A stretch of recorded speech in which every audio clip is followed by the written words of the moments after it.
Helen was desperately bored in her marriage. Gregory was good, kind, intelligent, a wonderful father and a caring husband, but Helen was always missing something. She was annoyed by Gregory's overprotectiveness. He looked in her eyes as if he wasn't even a man. No matter how hard Gregory tried, Helen didn't appreciate his efforts, and it was all for nothing. They had been married 7 years ago, when Helen had been 22. A girl in love, dizzy from the words Gregory said to her. The guy knew how to court. He gave her flowers, wrote her poems, and did other nice surprises that another man would hardly think he should do even for the woman he loved. Helen did not immediately realize what happened in their relationship with her husband. Gregory suddenly began to annoy her with his good treatment of her. But was it possible to be annoyed by such a thing? Usually they were annoyed by rudeness, and lack of attention. But here there was plenty of attention, and rudeness didn't even smell. I'm already thinking that I'm wrong. Helen shared her worries with her friend. Gregory is ready to go to pieces to make me feel good, and it just pisses me off. Listen, Helen's friend said thoughtfully,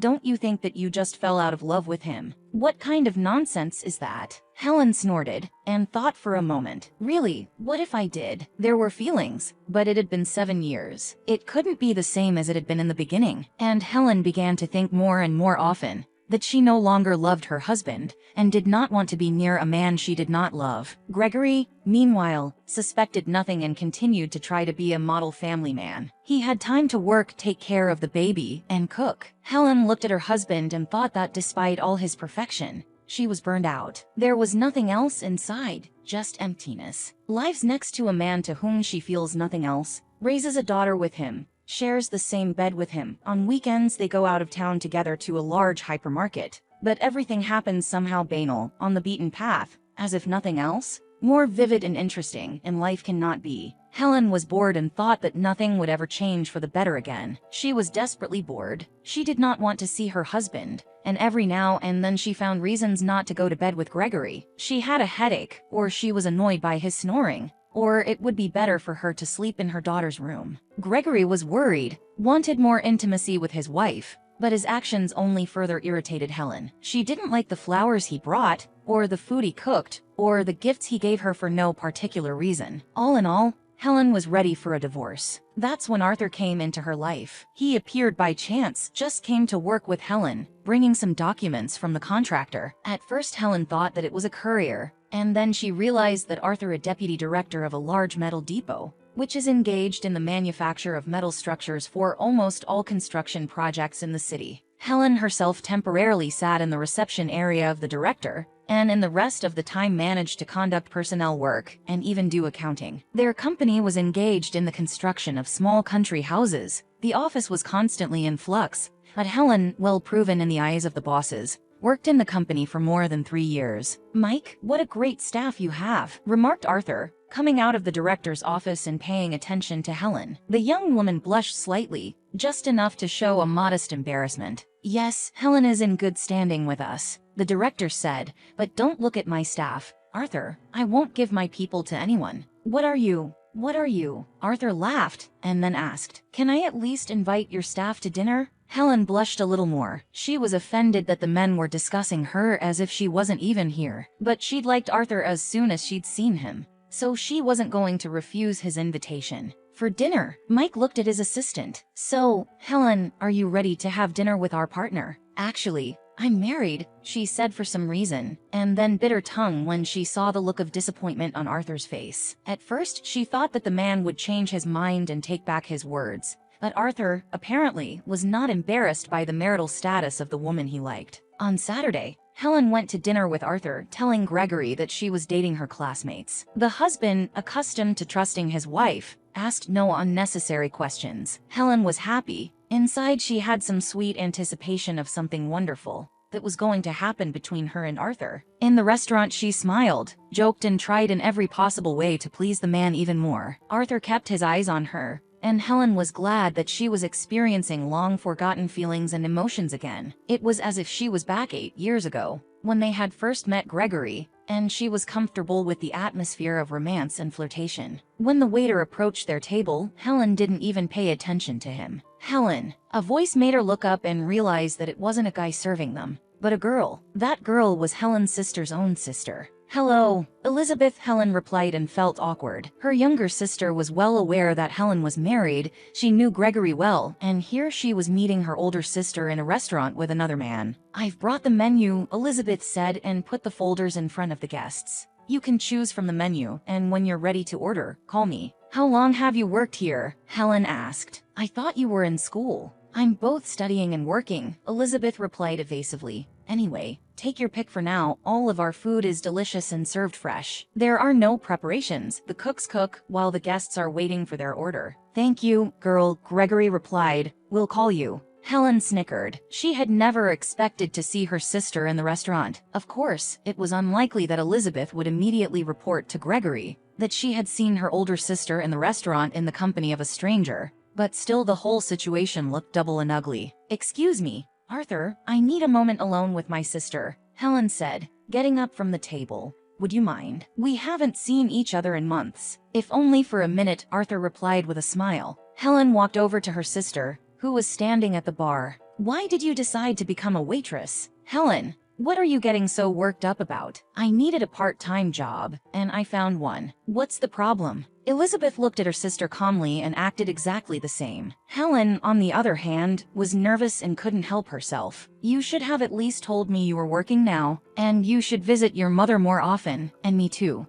Then you'll know about all the changes in your family's life. I'm sorry, but I have my own family. Helen was indignant. I can't do both my own things and your things. Well, then don't complain. Or did you get excited because I caught you with another man? Helen was furious. This girl, who was 8 years younger than her, was allowing herself too much. A 20-year-old impudent girl who poked her nose into other people's business, and she was so happy to do it. A smile, more like a satisfied smirk, roamed across Elizabeth's face. It's not what you might think, Helen said, barely able to contain her anger and resentment. We're just talking business. Of course, we are. Elizabeth snorted. I see you both as business partners. That's it. I'm out of your business. Go and order some food, because your husband's waiting. The evening was almost ruined, so Helen ate the food without much appetite. And then she referred to feeling unwell and asked to be taken home. The whole time she and Arthur were in the restaurant, she kept catching her sister's gaze. Elizabeth was literally searing Helen with her gaze,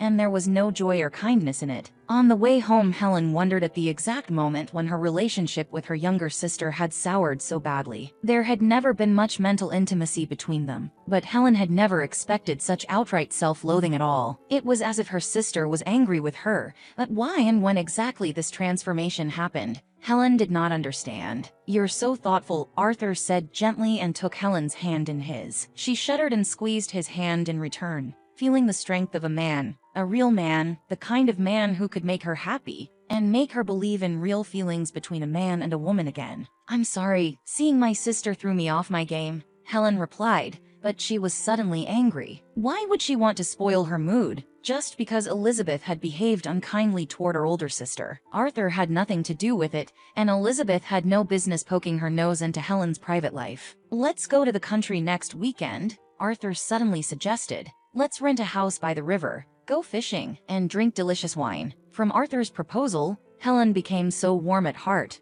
that immediately wanted to agree, and, without going home, immediately go out of town with this man. But her husband and daughter were waiting for her at home, and she couldn't just disappear from their lives without warning even for a weekend. And she wanted it so desperately. Thank you for the offer, Arthur, she said in a guilty voice. But you realize I'm not free. What will I say at home? Think of something, he said, and squeezed her hand again with such force that Helen felt a little hurt. She wanted so badly to spend more time with Arthur, but what could she lie to Gregory about? A weekend get-together with her friends or a trip out of town for work? Maybe make up a dressage trip to a construction site. It was so tempting to go out of town with Arthur, spend time with him, and then spend the whole night. But there were so many buts. How did it go? Gregory asked from the doorway, and Helen was angry again when she saw him. What did he care how it went? Another man would have been doing his own thing, playing computer games, watching TV, socializing with friends, but this one was just playing the role of the perfect man,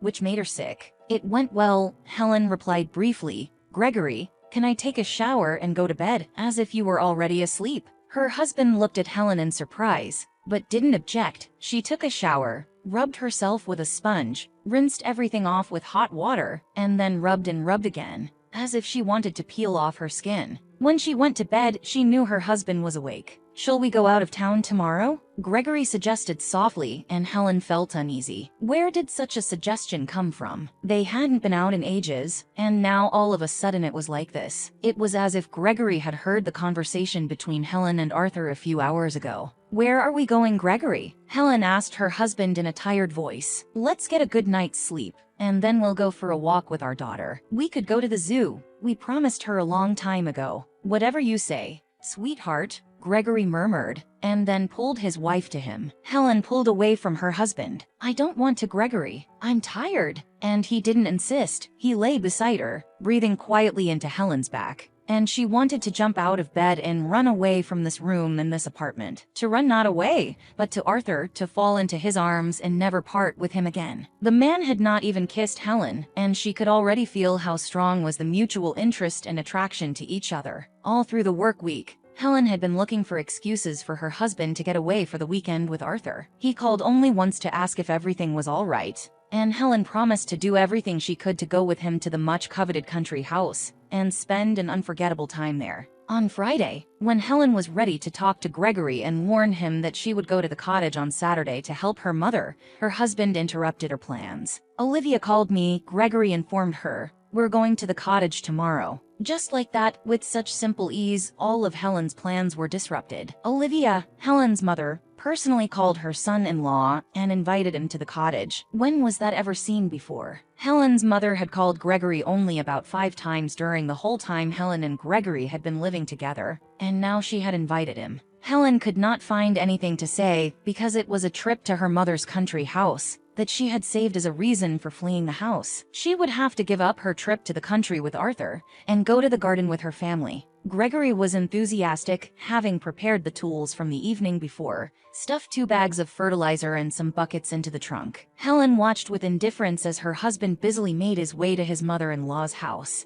but she was so anxious to get away. "Oh, what people." Olivia joyfully greeted her eldest daughter with her husband and granddaughter at the gate of the cottage. Helen hugged her mother, whom she hadn't seen for months, and then noticed her younger sister digging in the ground. Elizabeth nodded indifferently to Helen, waved to Gregory, and then continued her work. When all was done, they sat down to tea. Helen kept catching glances from her sister to her mother, as if they wanted to say something or ask something, but didn't dare to do so. "Are you staying the night?" Olivia asked. "No, we're going home," Helen answered. "I want to sleep in a normal environment, not be bitten by mosquitoes. I'd like to stay here." Gregory sighed. "The countryside, nature, romance. So, you stay," Elizabeth said, and Helen looked at her younger sister in amazement. "Let Helen drive herself home. She has a license." "No, I can't do that," Gregory replied. "I won't be without a family." Elizabeth grinned wryly, and Helen was ready to glare at her sister. The little wretch. And who gave her the right to open her mouth? On the way back, Helen felt the fire of contradiction growing stronger and stronger inside her. She didn't want to be with her husband, so why hadn't she persuaded him to stay at the cottage? Gregory would not have resisted her offer, would have spent the night at the cottage,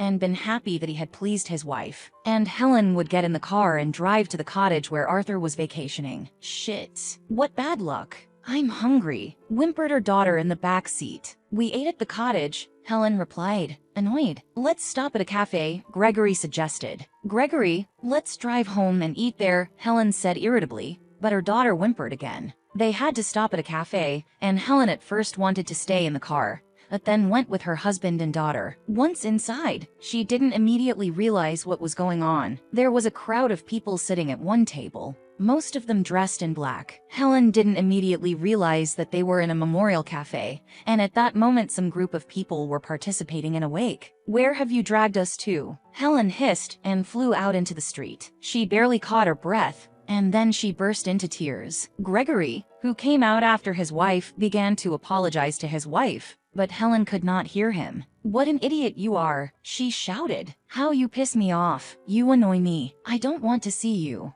Helen screamed, ignoring her crying daughter, so disgusted with her husband and the fact that she was still with him. Helen didn't listen to Gregory's excuses. She hitched a ride and got into the car and dialed Arthur's number. Half an hour later, she was already at the cabin where Arthur himself was. He was alone, and he was very glad to see Helen. That night they spent together, and Helen had no doubt that she had made the right choice. "Will you leave your husband?" Arthur asked. "I should have done it a long time ago," Helen said. She returned home on Sunday evening. Gregory was the only one home. "Gregory, I'm leaving you for someone else," Helen said calmly. "I can't live with you anymore. I can't be with you anymore. We are strangers and I don't love you anymore." Gregory did not persuade his wife because he loved her too much. "Let it be as you say," was all he could reply. "The main thing is that you should be happy." Helen left. Arthur rented for her and her daughter a small one-room apartment, and himself solved the issue of selling the apartment left after the divorce from his first wife. Her daughter missed her father desperately, and Gregory saw her only on weekends. Helen continued working, dating Arthur and living her long-awaited free life. "I've made it," Helen thought happily every time Arthur was near her. She was in love. She liked everything about Arthur. He seemed to her the perfect man,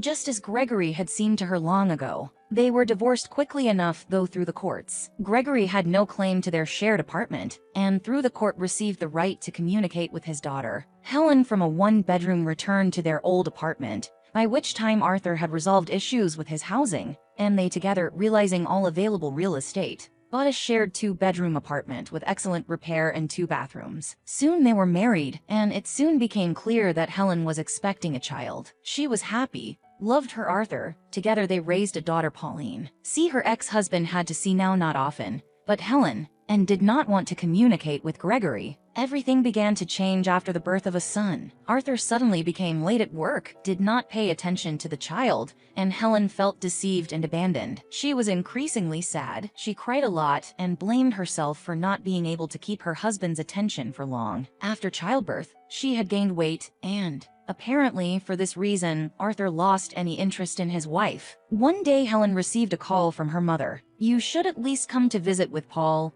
Olivia said. "I've only seen my grandson twice, and he'll be a year old soon." "Mom, you can come," Helen said tiredly. "I'm running around like a squirrel, and I don't have time to visit. It's just that Elizabeth is going to introduce me to her fiancé. You should come to dinner with Paul and Pauline. Maybe Arthur would like to come, too." "Arthur's definitely not coming," Helen answered quickly, and Helen was afraid she'd been too hasty. Helen agreed. It was curious to see Elizabeth's young man. Not once in her entire life had Elizabeth ever introduced her boyfriends to her family. Sure, the girl had dated someone, but this formal, with a real dinner at her mother's house, it was the first time. Helen had arrived much earlier because she wanted to take a bath at her mother's and wash her hair properly. With a 10-month-old baby in her arms, this was not easy to do, so Helen took advantage of her mother's hospitality. When she came out of the bathroom, the doorbell was already ringing. "Shit, I'm like this." Helen cursed and ran to her mother's room to clean herself up. She quickly dried her hair, put on a dress,